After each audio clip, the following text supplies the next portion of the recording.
Today's lesson is the first lesson of the second term. So we're going to discuss the reflection and the refraction of light. Okay, we know that light is made up of particles which are called photons. So the light is an example of a transverse wave.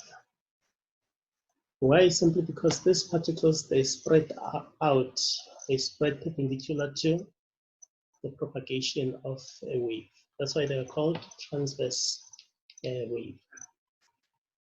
Okay, let me share the screen with you. So we're going to discuss the reflection and refraction of light.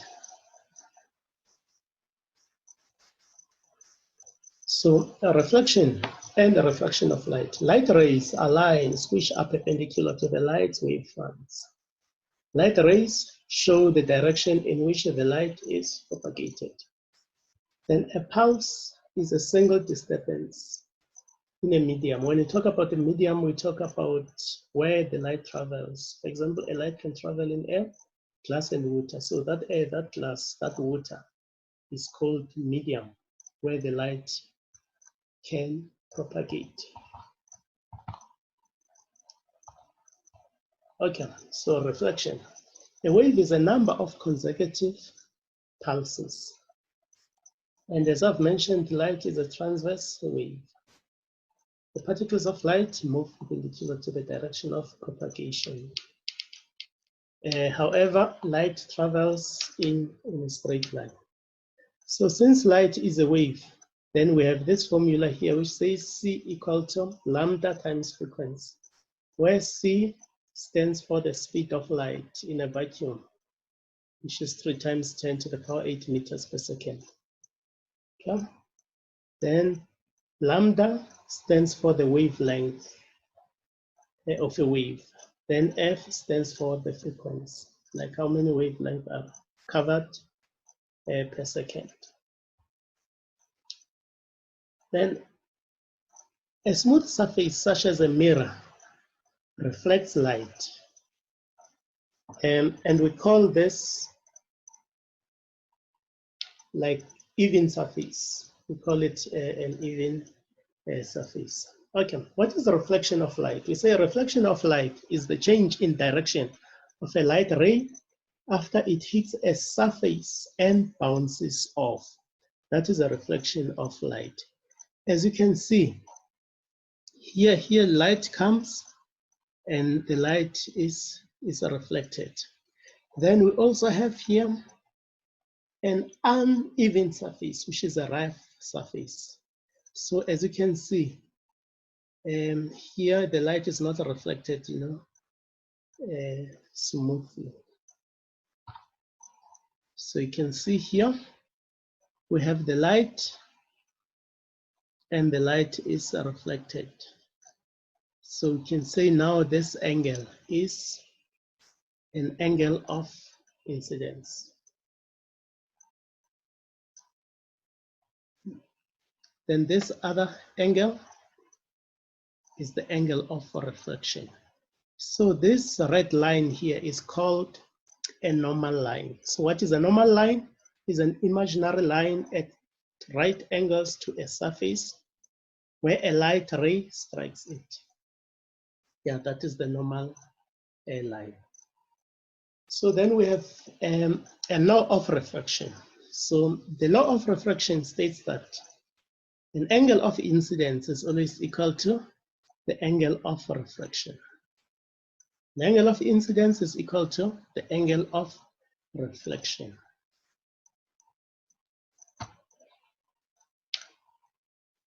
Okay, we also have what we call a refraction of light. What is the refraction of light?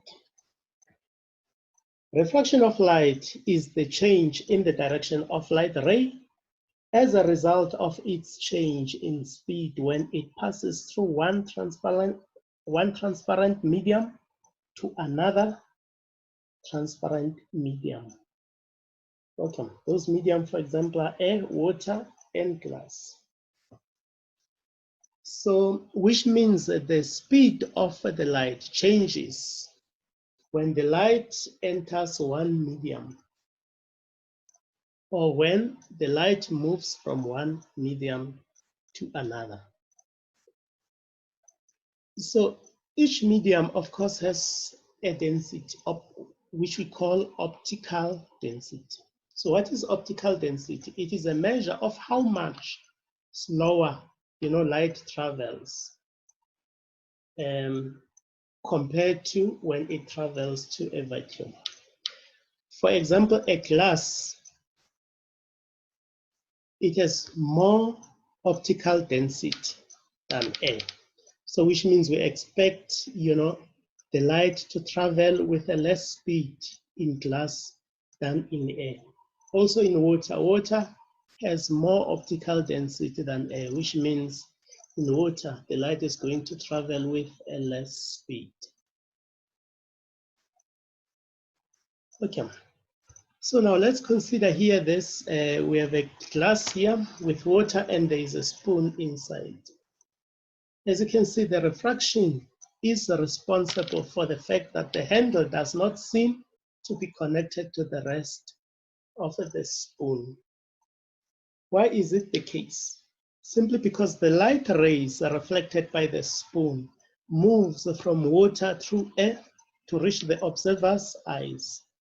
Then the speed of the light changes as it enters into the air. That is why the handle does not seem, to be connected. There is that little bend, it doesn't seem to be connected to the rest of the spoon. Okay, let's consider now what we call the refractive index of light. Okay, refractive index of light, which is denoted by N, is the ratio of the speed of light in a vacuum to the speed in another optical medium.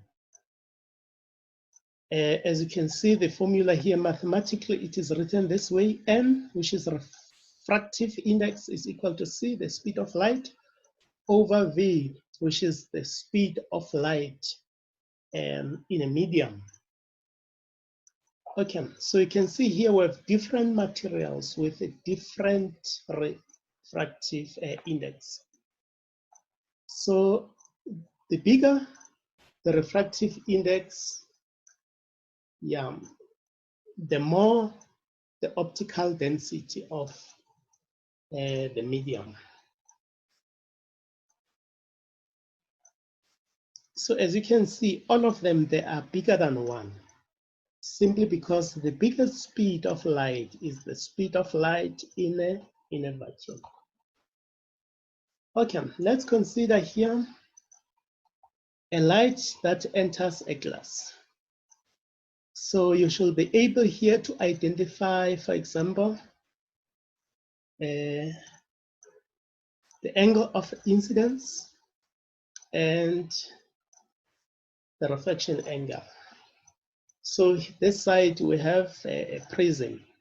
So you should be able also to identify those angles.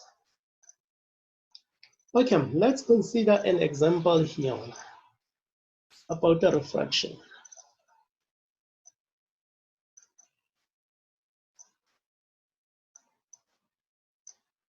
Okay, the example says the speed of light in perspex is 2,04 exponent 8 meters per second.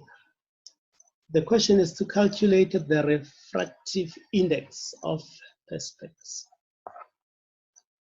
Okay, let's do it quickly together.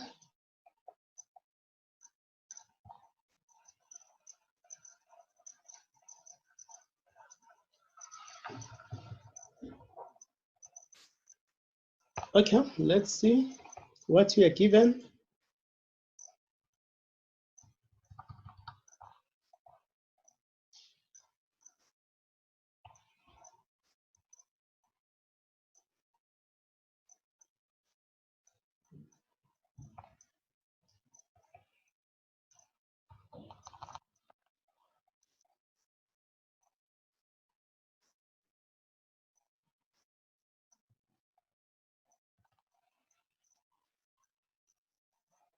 Okay, this is an example.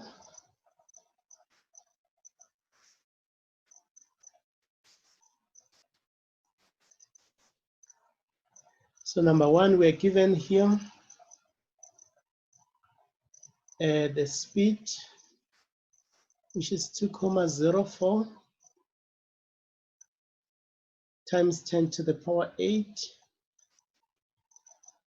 meters per second. And we also know that the speed of light in a vacuum is 3 times 10 to the power 8 meters per second. So the formula, of course, is N equal to C over V. So we're looking for N, then we can make substitution. The speed of light in air is 3 times 10 to the power 8 over the speed of light in a medium is 2,04 times 10 to the power 8. Okay, let's punch that into a calculator. How much do we get? So we're getting 1,47. So we need to know that N does not have any units. Okay, let's go back to our notes.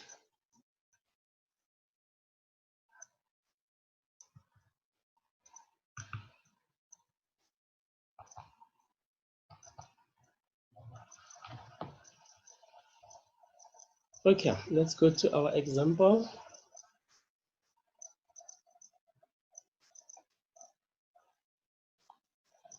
So the second question is a light wave with a frequency of 7,5 exponent 14 hertz enters glass that has a refractive index of 1,5. So the question is to calculate number A, the speed of the light in a glass, then the wavelength of the light in glass, then the wavelength of the light in air. Okay, let's do it together.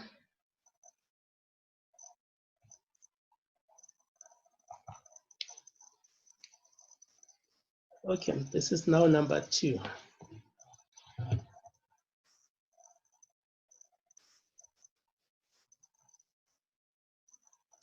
Let's check what is given there. We're given the frequency,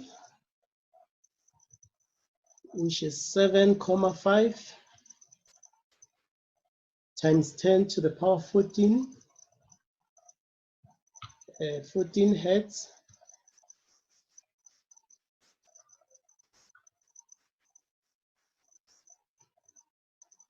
So what else is given? We're given N, which is 1,5. So number A, what are we supposed to calculate? We're supposed to calculate the V. We know that N is equal to C over V. So we can calculate a substitution there without making V the subject of the formula. So N is 1,5. Then C, the speed of light, is 3 times 10 to the power 8. V is what we're looking for. Then now we can cross multiply to make V the subject of the formula.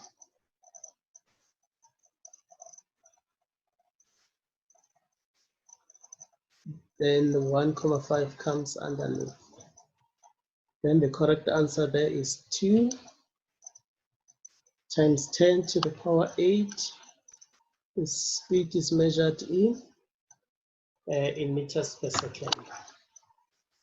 Okay, that is the answer for number A. Now let's do number B.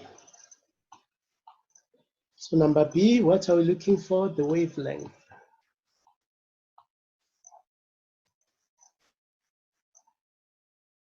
Okay, we know that V is equal to the wavelength times the frequency.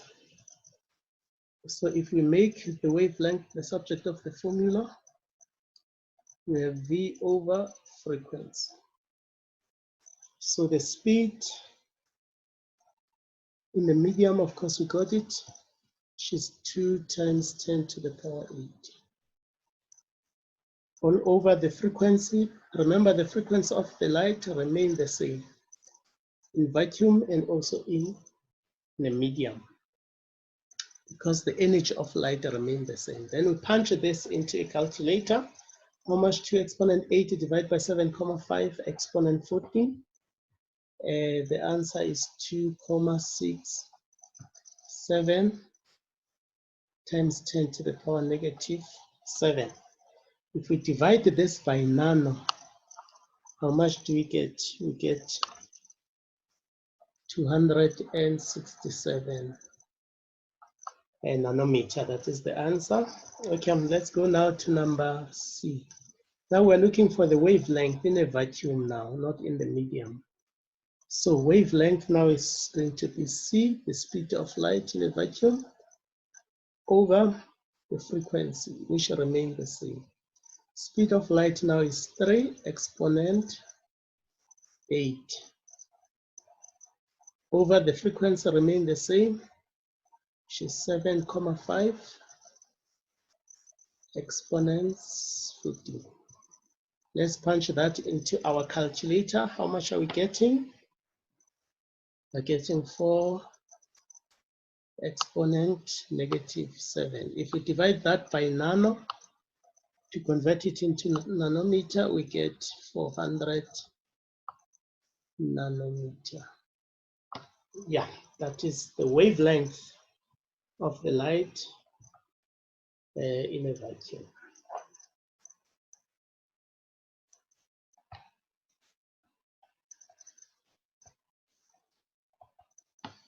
Okay, let's go back to our notes. Now let's go to what we call Snell's law. Okay, what is this law tells about? It says the ratio of the signs of incidence and the refraction angles is equal to the ratio of the incidences of refraction. The ratio of the signs of incidence and refraction angles is equal to the ratio of the indices of refraction.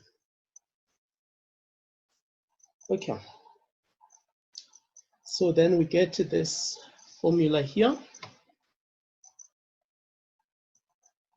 which is N1 sine theta 1 equal to N2 sine theta 2. That is when the light from one medium, enters another medium. Then we have an angle there of incidence and the angle of refraction there. So which will be theta 1 and theta 2.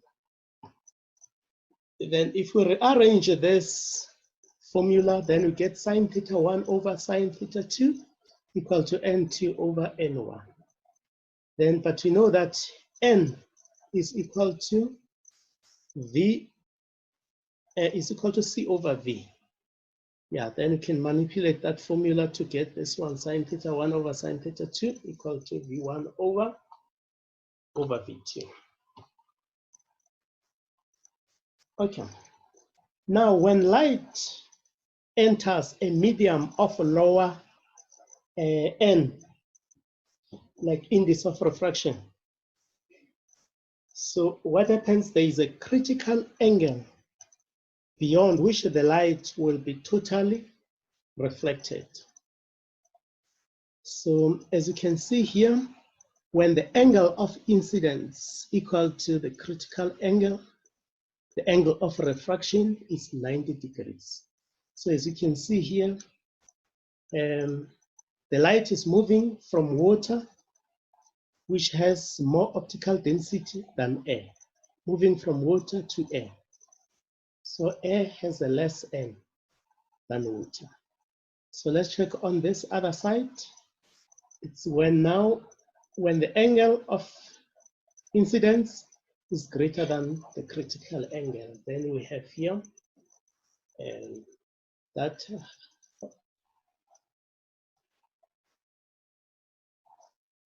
so we have the critical angle which is denoted by theta c.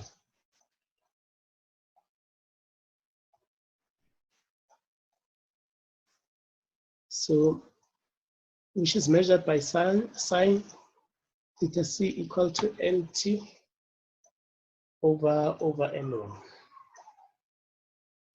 Okay. Where n2 and n1 are refractive indexes or indices of refraction. Okay, let's consider this example here. Number 1 says light is refracted at the interface between a medium of refractive index 1,5 and the second medium of refractive index 2,1. If the angle of incidence is 45 degrees, calculate the angle of refraction. Okay, let us work that one out. As you can see, N1, remember we have a critical angle when the light enters the medium of lower N. So, which means N1, what is N1 here?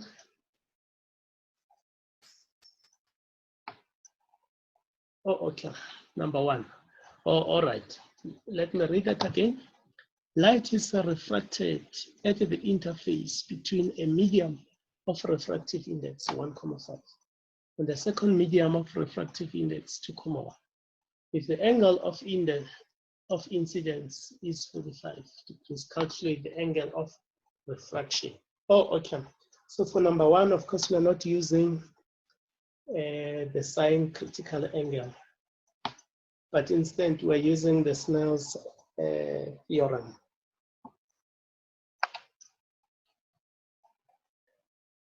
Okay, let's check what we have.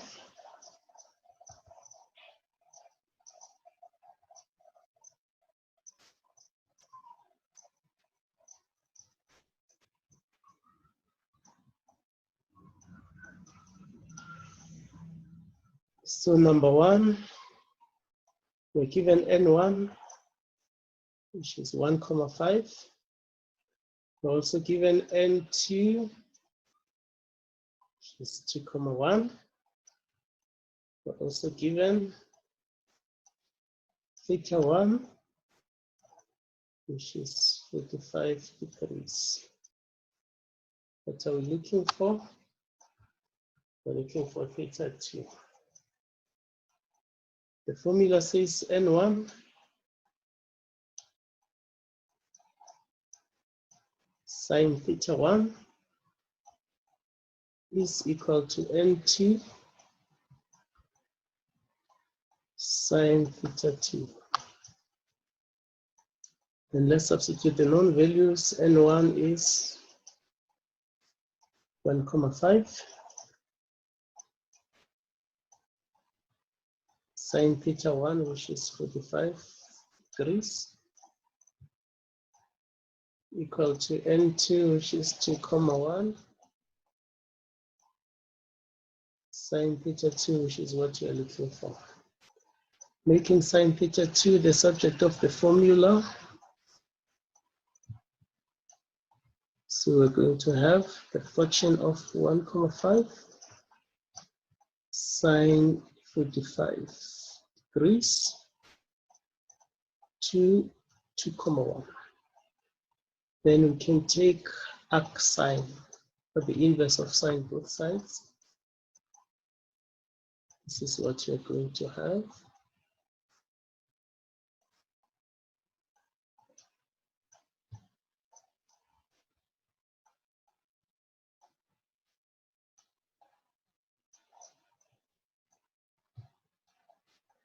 Okay, so to make calculations here, we must make sure that our calculator is on degree mode.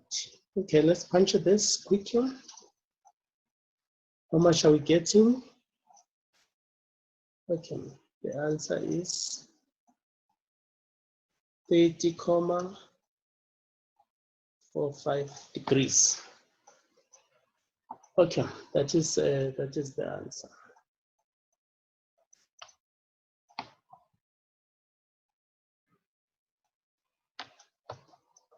Okay, let's go now to the second question.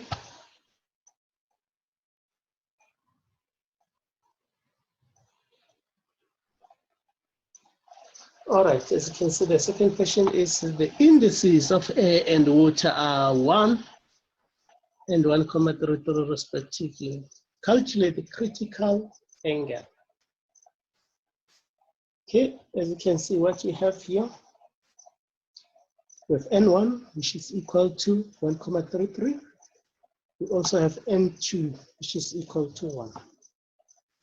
Why? Because when light enters a medium of lower N, there is a critical angle, which means the first N must be bigger than the second N. Okay, let's do this one together.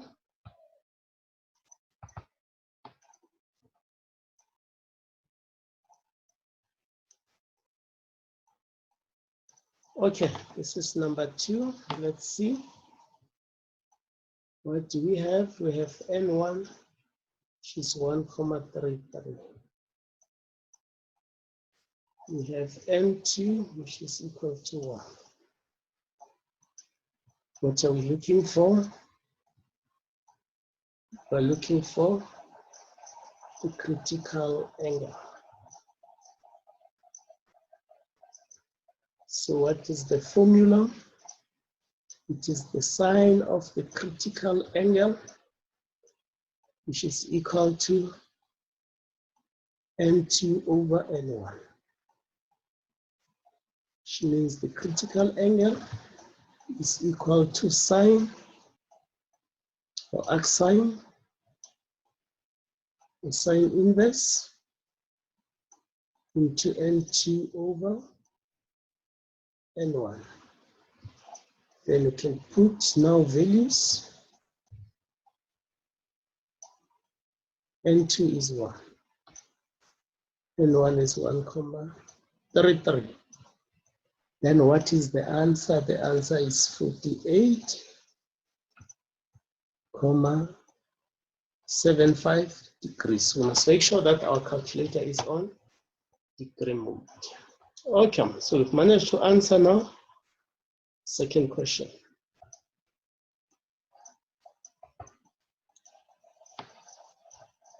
Okay, so now reflection of light is also used in an instrument that is called the endoscope. Okay, what is an endoscope? An endoscope is an instrument that is used by doctors to examine what is happening in parts of the body that cannot be seen by the human eye alone. So now the tube of the endoscope is made up of 2 bundles of narrow optical fibers. One bundle sends a ray of light to the part of the body that is being examined.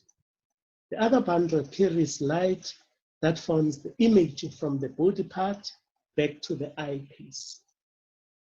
So here now the image is enlarged so that it can be seen clearly, it can be clearly visible.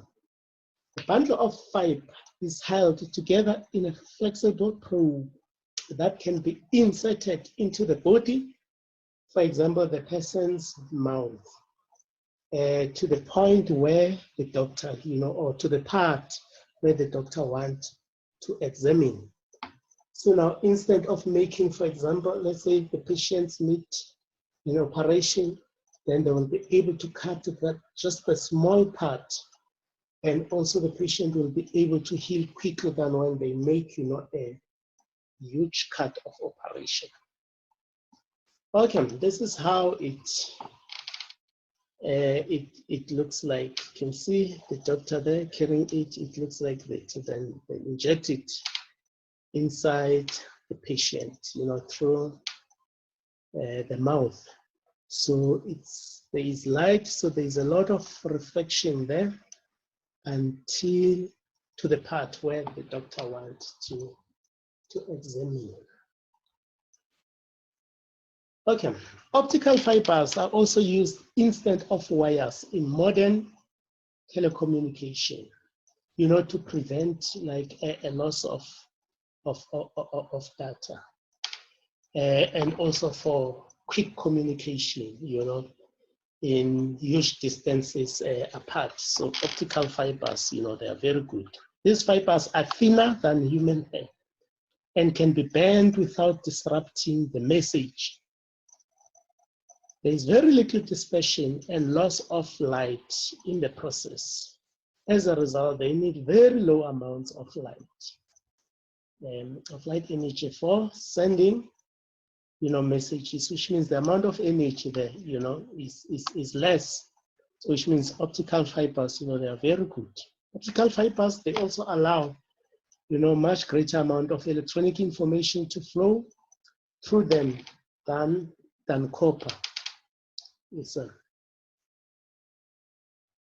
Optical fibers also cut out electrical interference, which will disrupt, you know, the signal.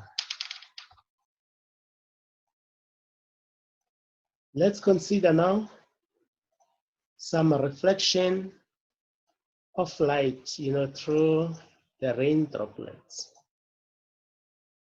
As you can see there, the sign of rainbow colors. Now, what happens if the light comes like this? So this is a drop of water.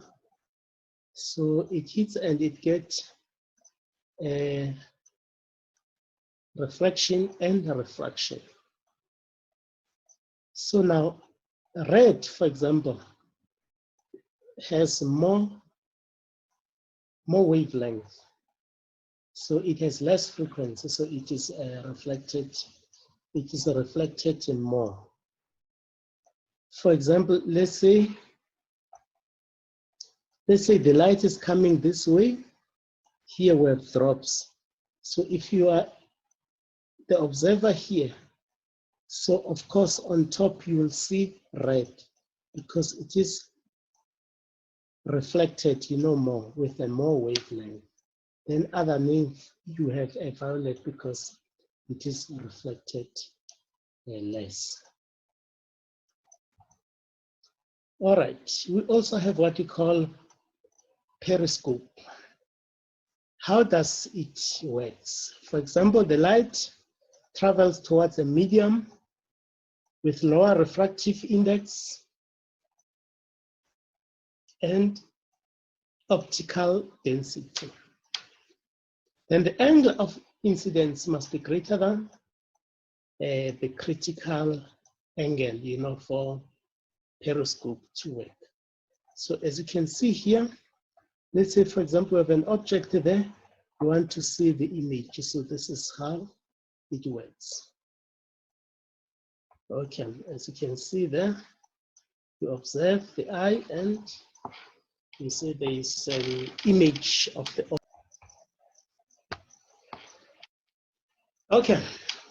Okay, ladies and gentlemen, that was the end of our lesson. Okay, all the best. Thank you for listening.